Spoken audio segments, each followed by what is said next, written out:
Larry sent me an email, and he basically said, we got to make sure that we don't seem like we're a couple of middle-aged, boring men. I said, I'm flattered by that, because I'm a bit older, and he has a bit more net worth than I do. Well, thank you.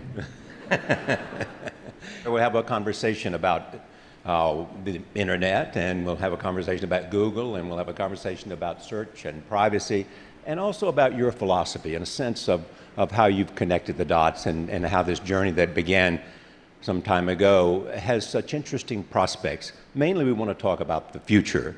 So my first question, where is Google and where is it going? Well, this is something we think about a lot. And our mission we defined a long time ago is to organize the world's information and make it universally accessible and useful. And people always say, is that really what you guys are still doing? And I always kind of think about that myself, and I'm not quite sure. But actually, when I think about search, it's such a deep thing for all of us. To really understand what you want, to understand the world's information. And we're still very much in the early stages of that, which is totally crazy. We've been at it for 15 years already, but it's not at all done. When it's done, how will it be? Well, I guess, I'm thinking about where we're going. Why is it not done? A lot of it is just computing's kind of a mess. Your computer doesn't know where you are, it doesn't know what you're doing, it doesn't know what you know. And a lot of what we tried to do recently is just make your devices work, make them understand your context. Google Now, knows where you are, knows what you might need. So really having computing work and understand you and understand that information, we really haven't done that yet. It's still very, very clunky. Tell me, when you look at what Google is doing, where does DeepMind fit? Yeah, so DeepMind is a company we just acquired recently. It's in the UK. Maybe first I'll tell you the way we got there, which was, looking at search and really trying to understand everything, and also make computers not clunky and really understand you. Like voice was really important. And we said, well, what's state of the art in speech recognition? It's not very good. Yeah. It doesn't really understand you. So we started doing machine learning research to improve that. That helped a lot. And we started just looking at things like YouTube. Can we understand YouTube? But we actually ran machine learning on YouTube, and it discovered cats. Yeah. Just by itself. That's an important concept. In that we realized there's really something here. If we can learn what cats are, that must be really important. Yes. So I think DeepMind, what's really amazing about DeepMind is that it can they're learning things in this unsupervised way. They started with video games, and really just, maybe I can show the video, right. But just playing video games and learning how to do that automatically. Take a look at the video games and how machines are coming to be able to do some remarkable things. So the amazing thing about this is, obviously these are old games, but the system just sees what you see, the pixels, and it has the controls, and it has the score. And it's learned to play all of these games, same program, it's learned to play all of these games with superhuman performance. We've not been able to do things like this with computers before.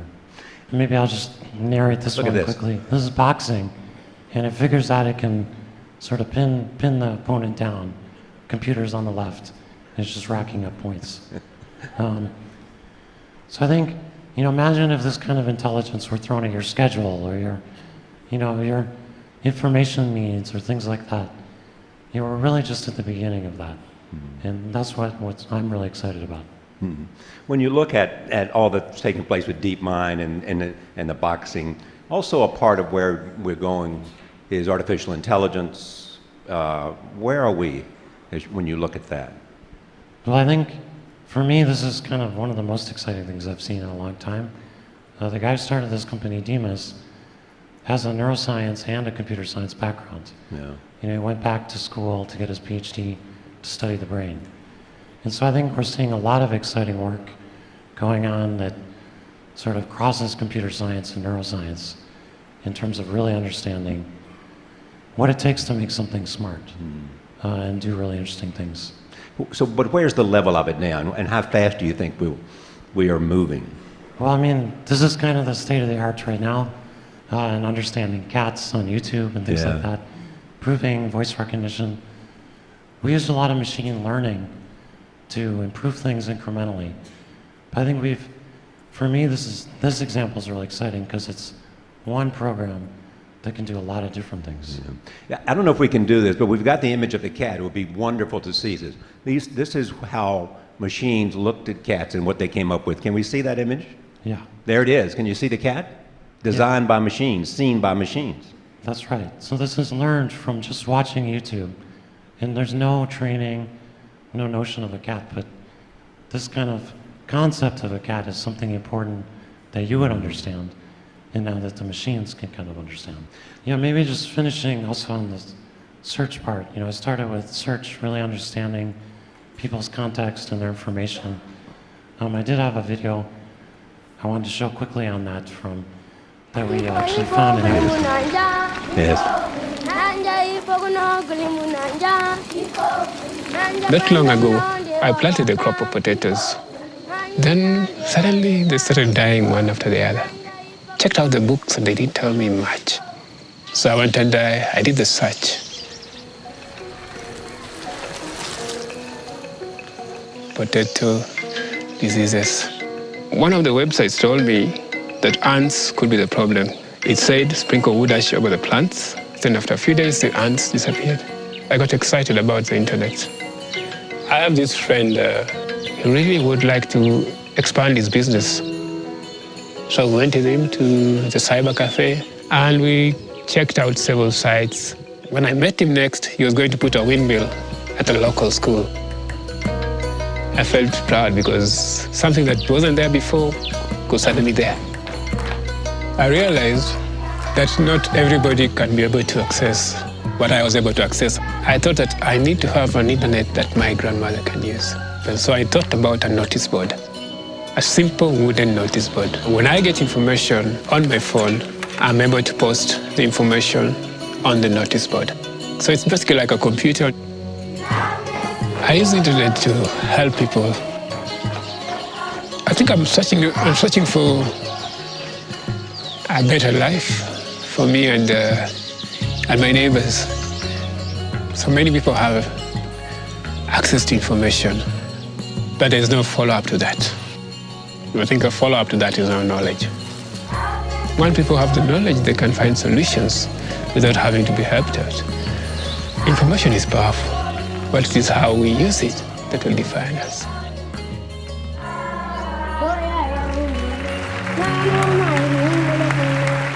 Yeah, the amazing thing about that video actually is we just read about it in the news and we found this gentleman and made that little clip. When I talk to people about you, they say to me, people who know you well say, Larry wants to change the world and he believes technology can show the way. And that means access to the internet. It has to do with languages, but it also means how people can get access and do things that will affect their community. And this is an example. Yeah, that's right. And I think for me, even focusing on access more, if we're talking about the future, we recently released this loon project, which is using balloons to do it. It sounds totally crazy. Yeah, we can show the video here. It actually, 2 out of 3 people in the world don't have good internet access now. And we actually think this can really help people, and if it sort of cost efficiently. It's a balloon. Yeah, get access to the internet. And why does this balloon give you access to the internet? Because there were some interesting things you had to do to figure out how to make balloons possible. They didn't have to be tethered. Yeah, and this is a good example of kind of innovation. Like, we've been thinking about this idea for 5 years or more before we started working on it. But it's just really, how do we get access points up high cheaply? Yeah. And normally you have to use satellites and it takes a long time to launch them. But you saw there how easy it is to launch a balloon and get it up. And actually, again, it's the power of the internet. I did a search on it, and I found 30, 40 years ago, someone had put up a balloon and had gone around the Earth multiple times. Yeah. I thought, why can't we do that today? Yeah. And that's kind of how this project got But are born. you at the mercy of the wind? Yeah, but it turns out we did some weather simulations, which probably hadn't really been done before. And if you control the altitude of the balloons, which you can do by pumping air into them in other ways, you can actually control roughly where they go. And so I think we can build a worldwide mesh of these balloons that can kind of cover the whole planet. Before I talk about the future and transportation, where you've been a nerd for a while, and this fascination you have with transportation and automated cars and bicycles, let me talk a bit about what's been the subject here earlier with Edward Snowden. It is security and privacy. You have to have been thinking about that. Yeah, absolutely. I saw the picture of Sergey with Edward Snowden yesterday. Some of you may have seen. But I think, for me, I guess, privacy and security are a really important thing. We think about it in terms of both things. And I think that you can't have privacy without security. So let me just talk about security first, because you asked about Snowden and all of that. And then I'll say a little bit about privacy. I think, for me, it's tremendously disappointing that the government sort of secretly did all this stuff and didn't tell us. I don't think we can have a democracy if we're having to protect you and our users from the government for stuff that we've never had a conversation about. Right. And I don't mean we have to know what the particular terrorist attack they're worrying about protecting us from, but we do need to know what the parameters of it is, what kind of surveillance the government's going to do and how and why. And I think we haven't had that conversation. So I think the government's actually done itself a tremendous disservice by doing all that in secret. Never coming to Google to ask for anything. Not Google, but the public. I mean, Yeah. I think we need to have a debate about that. Or we can't have a functioning democracy. It's just not possible. So I think, I'm sad that Google's in the position of protecting you and our users from the government doing secret things that nobody knows about. Doesn't make any sense. And then there's a privacy side of it. Yeah, so the privacy side, I think the world is changing. I mean, you carry a phone, it knows where you are. There's so much more information about you. And that's an important thing, and it makes sense why people are asking, difficult questions. We spend a lot of time thinking about this and what the issues are. I'm a little bit, I think the main thing that we need to do is just provide people choice. Show them what data is being collected. Search history, location data. We're excited about incognito mode in Chrome and doing that in more ways. But just getting people more choice and more awareness of what's going on. I also think it's very easy. What I'm worried about is we throw out the baby with the bathwater. And I look at, on your show, actually, I kind of lost my voice. Yes. And I haven't gotten it back. I'm hoping by talking to you, I'm going to get it back. If I could do anything, I would do that. All right, so get out your voodoo doll and or whatever you need to do. But I think, when I look at that, I made that public, and I got all this information. We got a survey done on medical conditions with people who have similar issues. And, I look at medical records and I say, wouldn't it be amazing if everyone's medical records were available anonymously to research doctors? And when someone accesses your medical record, a research doctor, you could see which doctor accessed it and why. And you could maybe learn about what conditions you have. I think if we just did that, we'd save 100,000 lives this year. Absolutely. And let me so go. I guess I'm just very worried that with internet privacy, we're doing the same thing we're doing with medical records, is we're throwing out the baby with the bathwater, and we're not really thinking about the tremendous good that can come from people sharing information with the right people in the right ways.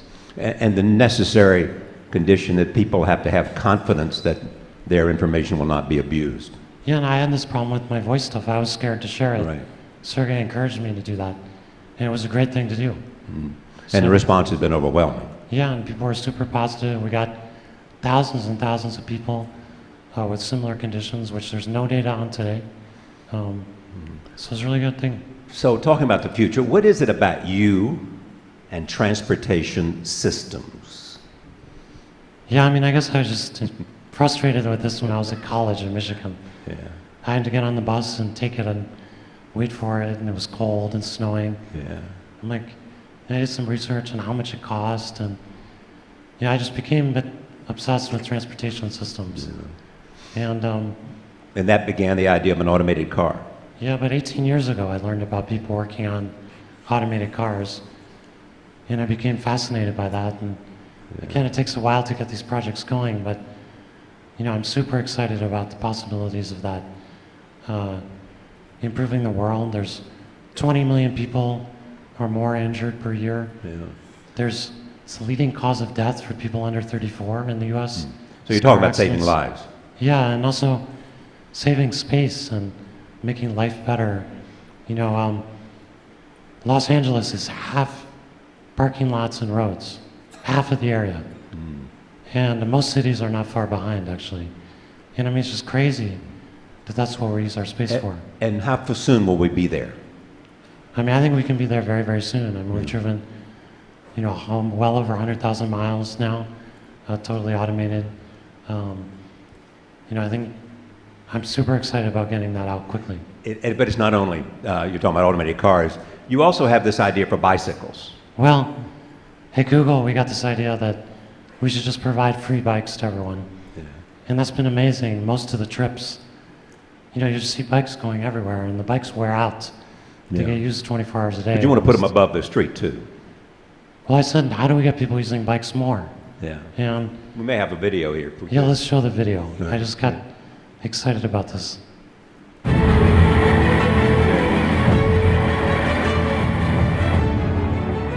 So this is actually how you might separate bikes from cars with minimal cost.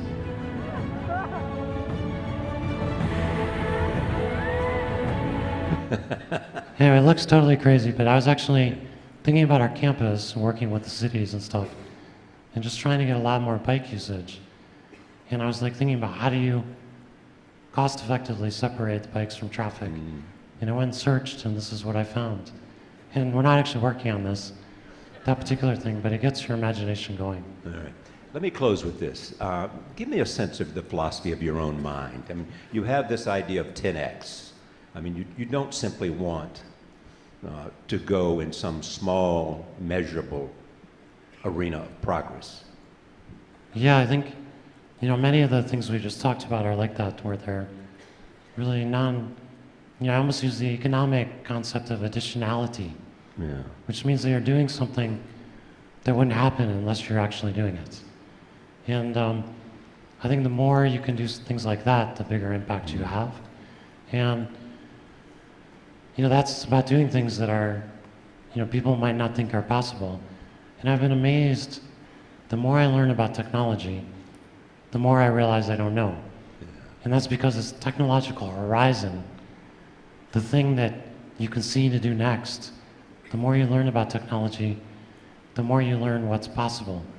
You learn that the balloons are possible because there's some material that will work for them. What's interesting about you two, though, for me, is that we have lots of people who are thinking about the future. And they're going and looking and they're coming back, but we never see the implementation. I think of somebody you knew and read about, Tesla. The principle of that for you is what? Well, I think invention is not enough. I mean, if you invent something, Tesla invented electric power that we use, but he struggled to get it out to people. That had to be done by other people, and it took a long time. And I think, if we can actually combine both things, where we have an innovation, invention focus, plus the ability to really company that can really commercialize things and get them to people in a way that's positive for the world, and to give people hope. I've been amazed with the Loon project just how excited people were about that, because it gave them hope for the 2/3 of the world that doesn't have internet right now that's any good. Which is a second thing about corporations. You were one of those people who believe that corporations are an agent of change if they are run well. Yeah, I mean, I'm really dismayed. Most people think companies are basically evil. They get a bad rap. And I think that's somewhat correct. I mean, companies are doing the same incremental thing that they did 50 years ago or 20 years ago. That's not really what we need. We need, especially in technology, we need revolutionary change, not incremental change. You once said, actually, I think I've got this about right, that you might consider, rather than giving your money, if you were leaving it to some cause, just simply giving it to Elon Musk, because you had confidence that he would change the future. And Well, that if you you would therefore...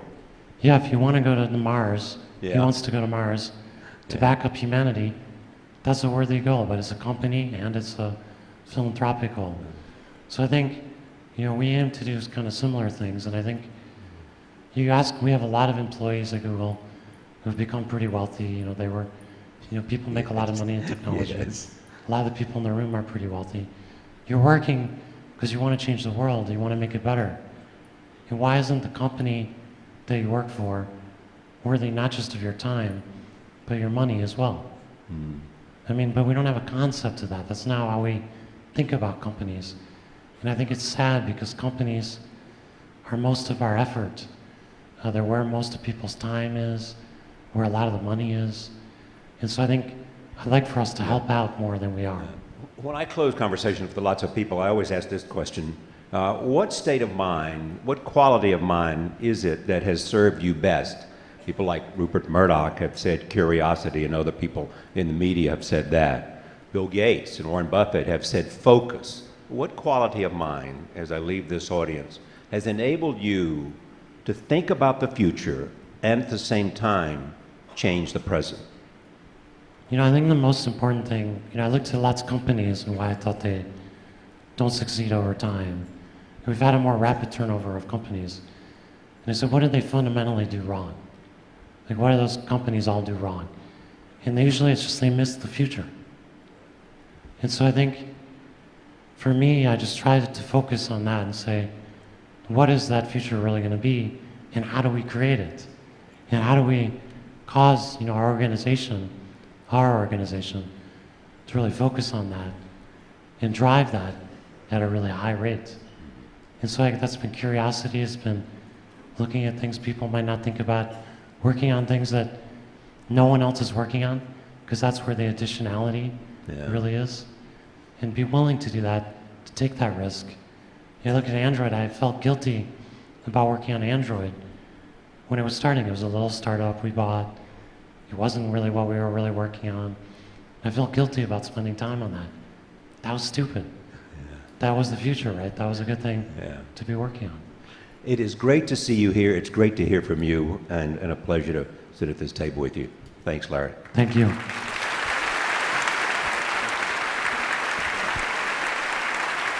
Larry Page.